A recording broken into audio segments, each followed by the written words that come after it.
భారీ ప్రాజెక్ట్ని మంచు విష్ణు చేసే అవకాశం ఉందా? ఎలాంటి స్క్రిప్ట్స్ మీకు వస్తూ ఉన్నాయి? మీ సర్చింగ్ ఎట్లా ఉంది దానిపై? నేను ముందు అన్నిటికన్నా ముందు మా నాన్నగారి అభిమానికి క్షమాపణ చెప్పాలి. ఎందుకు? సి వాళ్ళందరికీ ఏంటి, మా మా హీరో కొడుకు వచ్చాడు, యూనో, అండ్ ప్లస్ నా అభిమానులకి స్టార్టెడ్ లైకింగ్ మీ, నాకు ఫ్యాన్స్గా ఉన్న వాళ్ళకి కూడా సారీ చెప్పాల్సింది. ఎందుకంటే నాకు ఏది కరెక్టు, జనాలు నా దగ్గర నుంచి ఏం ఎక్స్పెక్ట్ చేస్తున్నారో అది ఇవ్వకుండా నేను వేరే దారిని వెళ్ళాను. And that's a mistake. నా దగ్గర ఏం నచ్చిందో నా దగ్గర అదే ఇవ్వగలగాలి నేను. అది కాకుండా వేరే రంగంలో వెళ్ళాలనుకుని అదని ఇదని వెళ్ళడం వల్ల అనుకున్న విజయాన్ని సాధించలే. మా దగ్గరకు వచ్చి డైరెక్ట్గా మొహం మీద చెప్పేది తక్కువ మంది ఉంటారు, కానీ వాళ్ళ ఫ్రెండ్స్ మధ్యన ఉండి వాళ్ళకి ఎంబారసింగ్గా ఉంటుంది. ఏంటి మా హీరో, ఏంటి నేను ఇంతగా ఇష్టపడితే వీడు ఎందుకు ఇలా చేస్తున్నాడు, why is it disappointing us so much అనేది ఉంటుంది అనమాట. సో జస్ట్ వాళ్ళందరూ గర్వించదగ్గ ఫిల్మే తీసాం, వాళ్ళందరూ ఎంజాయ్ చేసే సినిమానే తీసాం. So very confident. మీ అభిమానులకు అంకితమై సినిమా, నాన్నగారి అభిమానులకి అంకితం అంటే ఎట్లా చూస్తారు? అంటే చాలా కాన్ఫిడెంట్ గా కనిపిస్తుంది. అంకితం అనేది నేను చెప్పలేను కానీ, but I would definitely say వాళ్ళందరూ చాలా హ్యాపీ ఫీల్ అవుతారు ఈ సినిమా చూసి. Okay, it's a pure pakka comedy entertainer, action entertainer. They would love it. And first thanks మూల కథ నాగేశ్వర రెడ్డి గారిదైనా ఈ కథ ఇంతగా తయారు చేసి కథ రాసింది కోన వెంకట్ గారు.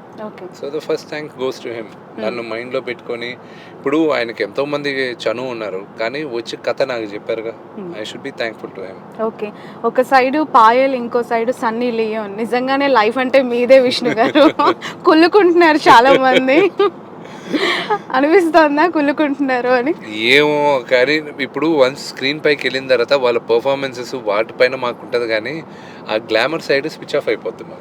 మాకు అస్సలు ఉండదు. ఇప్పుడు ఎవరినైనా చేతులు పట్టుకున్నా కౌగిలించుకున్నా మాకు లైట్ సరిగా వస్తుందా, ఒక 200 మంది ముందు మేము చేయాలి ఇవన్నీ, అండ్ ఇది కరెక్ట్గా ఉందా లేదు, వన్ మోర్, ఎందుకు వన్ మోర్, అవన్నీ ఉంటాయి అనమాట. So it becomes after some time professional అయిపోతుంది. Nothing affects you. Okay, and ఇండస్ట్రీలో ఫ్యామిలీస్ గురించి మాట్లాడుకోవాలి అంటే, ఫ్యామిలీ అసోసియేషన్ బాండింగ్ గురించి చర్చలు ఎవరికైనా వస్తే ఫస్ట్ మీ ఫ్యామిలీకి అనిపిస్తుంది. The attachment between the siblings and mother, father, every time, every situation, whether it is good or bad, positive or negative, అంత కనెక్టివిటీ ఏంటి, అంత బాండింగ్ ఏంటి? అంటే నేను ఉమ్మడిగా ఉండాలని నాకు ఇష్టం, ఉమ్మడి కుటుంబం అనేది నాకు ఇష్టం. ఈ జనరేషన్లో చాలా డిఫరెంట్ యాటిట్యూడ్, నేచర్. పెళ్ళవంగానే భార్యను తీసుకొని బయటికి వెళ్ళి సపరేట్గా పెట్టే కాపురాలను చూస్తూ ఉన్న ఈ జనరేషన్లో మంచు విష్ణు ఎప్పుడు సమాజానికి ఒక మెసేజ్, ఏదో ఒక గుడ్ థింగ్ ఇస్తూ ఉంటారు. పిల్లల విషయంలో కావచ్చు, వాళ్ళతో ఉన్న జర్నీ అండ్ మదర్ ఫాదర్ని చూసే విధానంలో ఎట్లా? నేను ఎప్పుడు ఐఎమ్ వెరీ ఓల్డ్ ఫ్యాషన్ అండి. నాకు ఉమ్మడిగా ఉండాలి, ఇంట్లో అందరం కలిసి ఉండాలి. నేను ఇప్పుడు కూడా నాన్నమ్మతోనే ఉంటాను. పిల్లలతో నాకు విపరీతమైన ఇష్టం. నాకు ఎప్పుడు వాళ్ళతో టైం స్పెండ్ చేయాలని. I'm like that. బయటికి వెళ్ళి సపరేట్గా ఉండే దాంట్లో తప్పు లేదండి. That's definitely nothing wrong in that. But ఒక్కొక్కరికి ఒక్కొక్క చాయిస్. ఈ కాలం మారుతున్నట్టు మనము మారాలి. నాకు నచ్చిన విధంలో నేను I'm living it. Okay, and ఈ స్క్రిప్ట్ విషయంలో మీకు కోన గారు చెప్పిన తర్వాత కనెక్ట్ అవ్వటానికి ఈ సస్పెన్స్, కామెడీ, యాక్షన్ ఇవేనా, ఇంకా ఏమైనా కోన గారితో ఉన్న ర్యాపోజ్ ఆర్ రిలేషన్ వల్ల?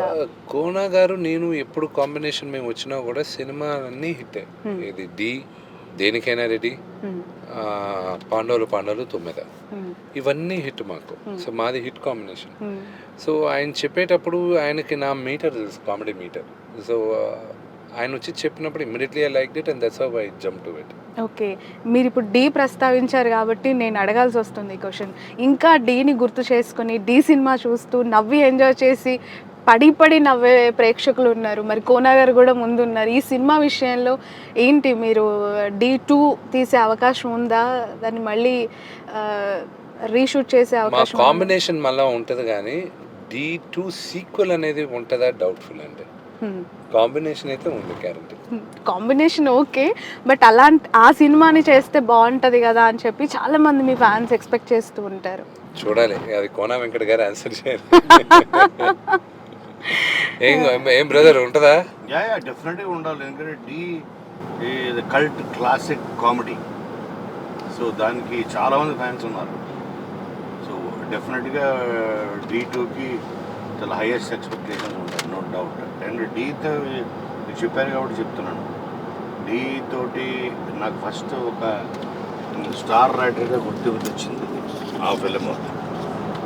సో అలాగా అది ఆ తర్వాత, ఎందుకంటే డీ ద్వారా నేను తెలుసుకుంది ఆడియన్స్కి ఎందుకు విష్ణు దగ్గర అయ్యాడు అంటే తన బాడీ లాంగ్వేజ్ కానీ తనకి ఒక న్యాచురల్ కామెడీ టైమింగ్ ఉంటుంది. అంటే మేము విడిగా కూడా విన్నీతోటి, పిల్లలతోటి, తన ఫ్రెండ్స్ తోటి తను ఎలా ఉంటాడో చూస్తాం కదా, అది ఆ క్యారెక్టర్కి హెల్ప్ అయింది, ఆ డీలో ఉన్న క్యారెక్టర్కి.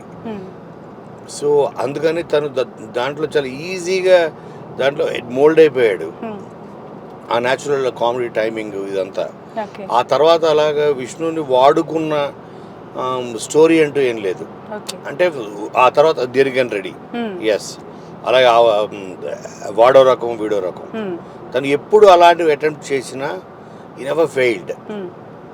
అండ్ దాంతోపాటు యాక్షన్ కూడా, ఇప్పుడు డీలో చూస్తే శ్రీహర్ లాంటి ఒక స్ట్రాంగ్ విలన్ తోటి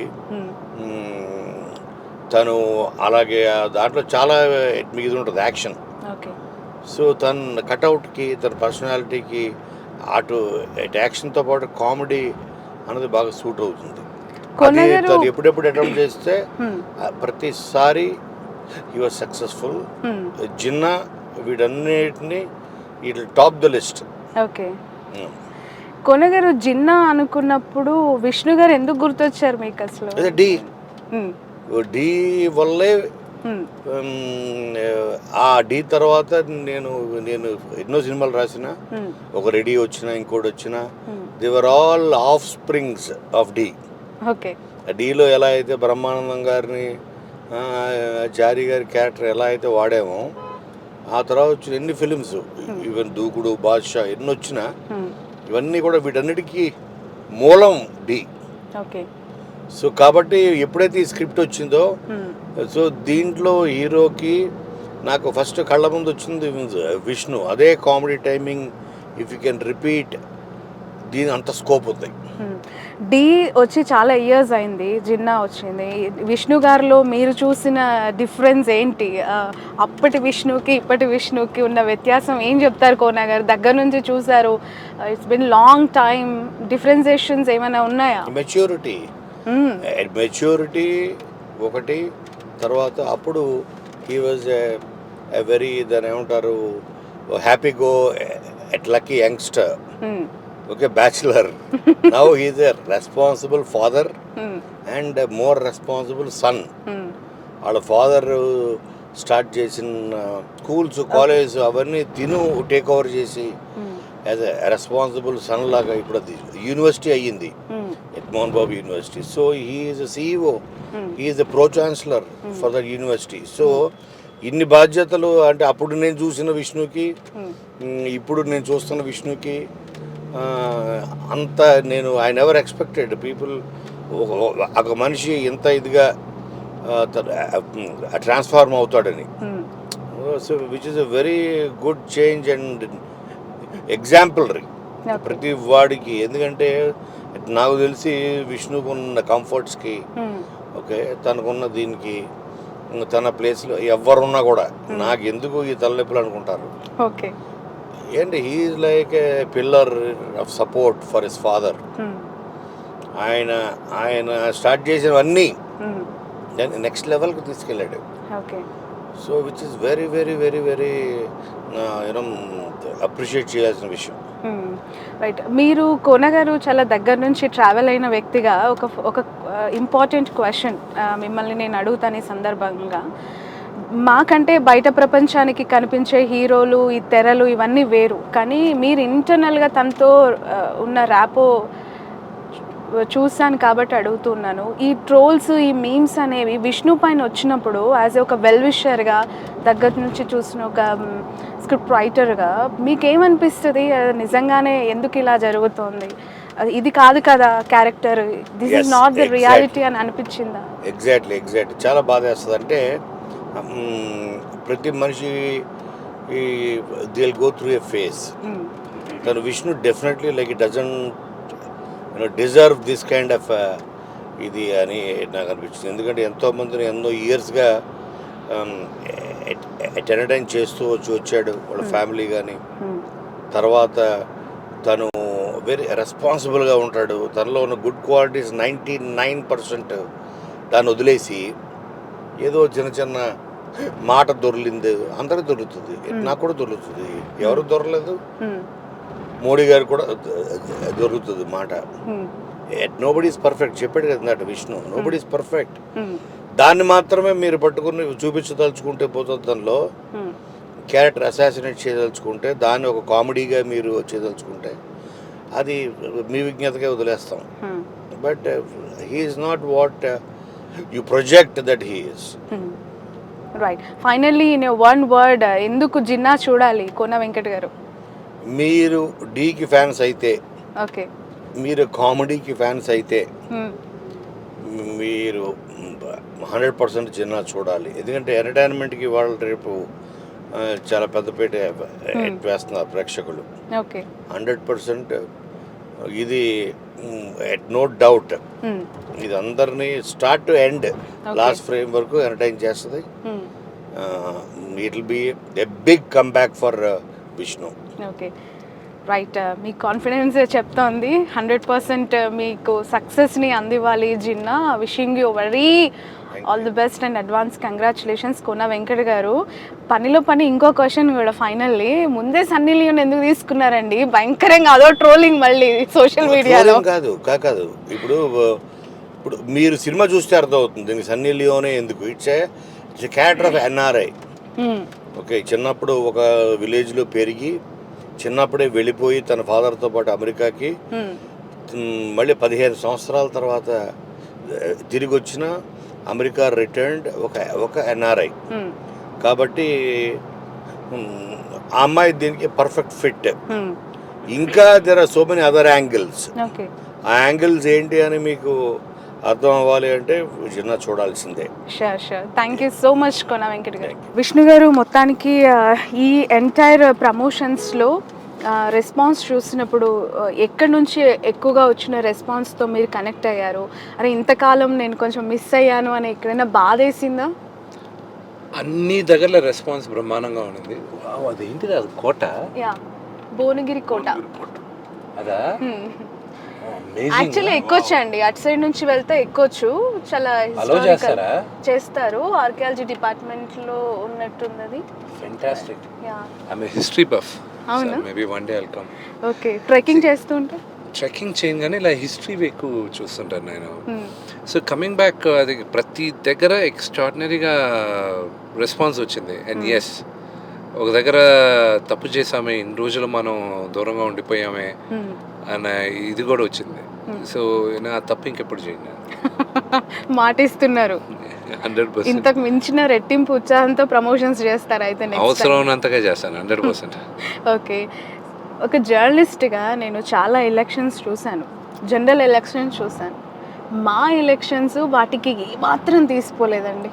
అంటే ఆఫ్కోర్స్ నేను ఆ తర్వాత మిమ్మల్ని కలవలేదు, ఆ రోజే కలిశాను. అండ్ ఆ తర్వాత వన్ టైం ఎప్పుడో ఫోన్లో మాట్లాడిన సందర్భం పిఆర్ఓతో. ఏంటి అంత మా ఎలక్షన్స్కి అంత హైప్ ఎందుకు వచ్చింది? తీసుకొచ్చారా? మీరందరూ తీసుకొచ్చారు. మీడియాని ఎందుకండి మధ్యలోకి లాగుతారు? మీరు అనుకొని మేము కవర్ చేస్తే మళ్ళీ ఇంత ఎక్స్టెన్సివ్గా మీరు కవర్ చేశారు కాబట్టే అది అంత డీప్ రూటెడ్గా వెళ్ళింది. మీడియా కానీ కవర్ చేయకుండా ఉండింది అనుకోండి, ఇంత హైప్ వచ్చేది కాదు. So thanks to the media first. Media తప్పేం కాదు, బట్ థ్యాంక్స్ చెప్పాలి. యూనో నాకు ఇంత హ్యూజ్ పాపులారిటీని గెయిన్ చేసి ఇచ్చారు. But at the same time I don't know అది ఎందుకు అని అడిగారంటే ఐ డోంట్ నో. మేబీ ఈ అసోసియేషన్ మేబీ 1000 మంది కన్నా కొంచెం తక్కువ ఉంది, but very highly influential body. That is what I think movie artist association. మీ విజయాన్ని మీరు ముందు ఎక్స్పెక్ట్ చేశారా? 100%. నేను గెలవడం ఖాయం అది, because I was that confident. Okay, మా నాన్నగారి వల్లే గెలిచాను నేను. ఆయనకున్న మంచితనం వల్ల, ఆయన ఇన్ని సంవత్సరాలు ఇండస్ట్రీలో ఉండి ఆయన చేసిన సేవ వల్ల గెలిచాను. అంతేగాని ఇండివిజువల్గా నేనేదో పొడి చేశాను నాకే ఓటేశారని కాదు. నేను మోహన్ బాబు గారి అబ్బాయి కాబట్టి 90% నాకు ఓటేశారు. అండ్ ఎస్, నేను చేయగలనన్న నమ్మకంతో మేము అందరికీ అపీల్ చేసి మా మేనిఫెస్టో కానీ మేము చేయగలిగిన నమ్మకం ఉంటుంది కాబట్టి మిగతా 10% కూడా కాన్ఫిడెంట్గా వాళ్ళందరూ నాకు ఓటేశారు. Right. As a president of మీరు అది తీసుకున్న తర్వాత 1 ఇయర్ కంప్లీట్ అయిపోయింది. ఎట్లా ఉంది ఈ journey 1 year period? And good things, bad things ఏమున్నాయంటారు 1 year? Only good things. And మీకు స్ట్రీమ్ లైన్ చేస్తున్నాం చాలా విషయాలు. అండ్ బై ద టైం నా టర్మ్ అయిపోయే లోపల నేను ఆఫీస్ నీట్గా సెట్ చేసి నాకు ఇచ్చిన పని నేను నా సాటిస్ఫాక్షన్కి ఫినిష్ చేసి I will hand it over. ఇచ్చిన వాగ్దానాలన్నీ నెరవేరుస్తారా? ఆల్రెడీ మొన్న అనౌన్స్ చేశాను కదా, 90% అయిపోయాయి. ఇంకా ఓన్లీ ఒక 10% ఉంది. ఆ 10% కూడా నేను ఫినిష్ చేస్తాను. బిల్డింగ్ విషయంలో అదే ఆ 10%లోనే బిల్డింగ్ ఉంది. బిల్డింగ్ కూడా నేను కమిట్ అయింది. నేను ఏజిఎంలో అందరికీ చెప్పాను, వాళ్ళకి కావాల్సింది బిల్డింగ్, వాళ్ళకి ఎక్కడ బిల్డింగ్ కావాలో అది ఒక 3-4 ఇయర్స్ పడుతుంది. మేము వెయిట్ చేస్తాం, మాకు ఇక్కడే కావాలి అని అడిగారు. ఓకే, మీకు ఇక్కడే ఇస్తాను నేను అన్నాను నేను. అండ్ ఇంకా ఫండ్ రైజింగ్ అది కూడా నెక్స్ట్ 6 monthsలో చేస్తాను. రైట్.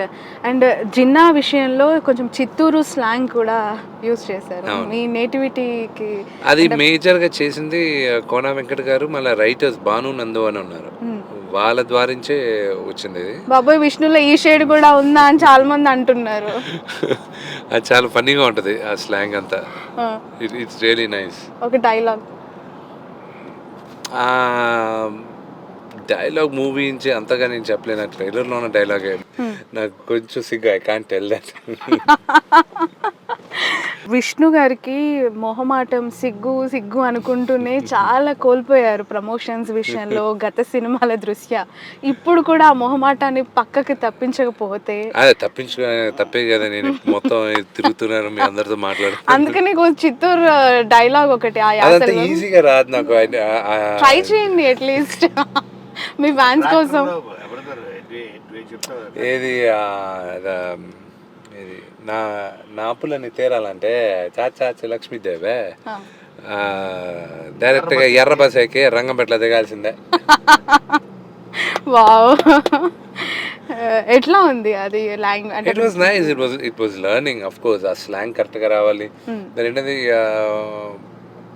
భాను నందు వాళ్ళు బాగా హెల్ప్ చేశారు నాకు. ఆ స్లాంగ్ కానీ ఆ వర్డింగ్స్ కానీ, 30 రోజుల్లో మా వాడు పెళ్లి చేస్తానన్న దానికిను 30 రోజుల్లో మా వాడికి పెళ్లి చేస్తాను చూస్తూనే ఉండండి అని చెప్పాను. So those things are really nice. ఆ చిన్నవే it sets it apart. Right. Vishnu గారు ఒక మెచ్యూర్డ్ ఆన్సర్ చెప్తారని నేను ఈ క్వశ్చన్ అడుగుతున్నాను. యాజ్ ఎ ప్రెసిడెంట్ అవ్వచ్చు, ఒక సీనియర్ హీరో అవ్వచ్చు. I'm not a senior hero, మా నాన్న సీనియర్ హీరో. సీనియర్ హీరో గారి కొడుకు సీనియర్ హీరోనే. ఆయన అప్పుడు, మీరు ఇప్పుడు. కోట్ల రూపాయల బడ్జెట్లు, 100 కోట్లు వెచ్చించి సినిమాలు తీసి ఇంత భారీ ఎత్తున హైప్స్ తీసుకొచ్చేసి భయంకరంగా ఖర్చు పెట్టేస్తున్నారు ప్రమోషన్స్కి. తీరా చూస్తే కొన్ని బొర్లా పడుతున్నాయి. పడిన తర్వాత దానికి వచ్చిన ఫీడ్బ్యాక్ని సినిమా టీం అంతా షేర్ చేసుకోవాల్సిన పరిస్థితి ఉంటుందా, లేదంటే ఒక డైరెక్టర్నో, ఒక హీరోనో, ఒక ప్రొడ్యూసర్నో వాళ్ళకి అంటగట్టేయాల్సిన పరిస్థితి? ఎట్లా చూస్తారు ఈ సినారియోని? అసలు అవసరమా ఇన్ని వేల కోట్ల రూపాయలతో సినిమాలు ఇప్పుడు? అవసరమా అంటే ఇది ఒక బిజినెస్. అండ్ ఈ బిజినెస్ రిస్క్ కూడిన బిజినెస్ అని అందరికీ తెలుసు. ఇది ఇట్స్ ఎ రిస్కీ బిజినెస్ అని. అండ్ ఇదంతా ఎందుకు చేసేది? జనాలకే వినోదం అందించడానికే. అండ్ ఒక సినిమా నెక్స్ట్ లెవెల్కి వెళ్ళడానికి కారణం ఓన్లీ డైరెక్టర్. ఒక యావరేజ్ స్క్రిప్ట్ని ఎక్స్ట్రాడినరీగా చూపించగలిగే సత్తా ఒక డైరెక్టర్కి ఉంటుంది. ఒక చాలా మంచి స్క్రిప్ట్ని సరిగా షూట్ చేయకుండా అది యావరేజ్ చేయడం కూడా డైరెక్టర్ చేతిలో ఉంటుంది. So that's a job. And అది ప్యూర్లీ డైరెక్టర్ టాలెంట్. ఒక సినిమా హిట్కి ఫ్లాప్కి majorly it's the director. Majorly it's he's the captain of the ship. Okay, right. అలాగే మీ నుంచి ఒక భారీ పాన్ ఇండియా లెవెల్ సినిమా, అంటే మీరు ఆల్రెడీ స్క్రిప్ట్స్ అన్నీ నేను రెడీ చేసుకుంటున్నాను అని కూడా ఇంతకుముందు చెప్పిన సందర్భం. ఎలాంటి స్క్రిప్ట్స్ పెద్ద family entertainer, Okay. Mostly family entertainer, social ఫ్యాంటసీకి వెళ్తాను నేను. Okay, right. రీసెంట్ యూనివర్సిటీ మీకు We became, yeah, Mohan Babu university. Congratulations. Thank you. And నేను మా బాబుకి చెప్తూ ఉంటాను,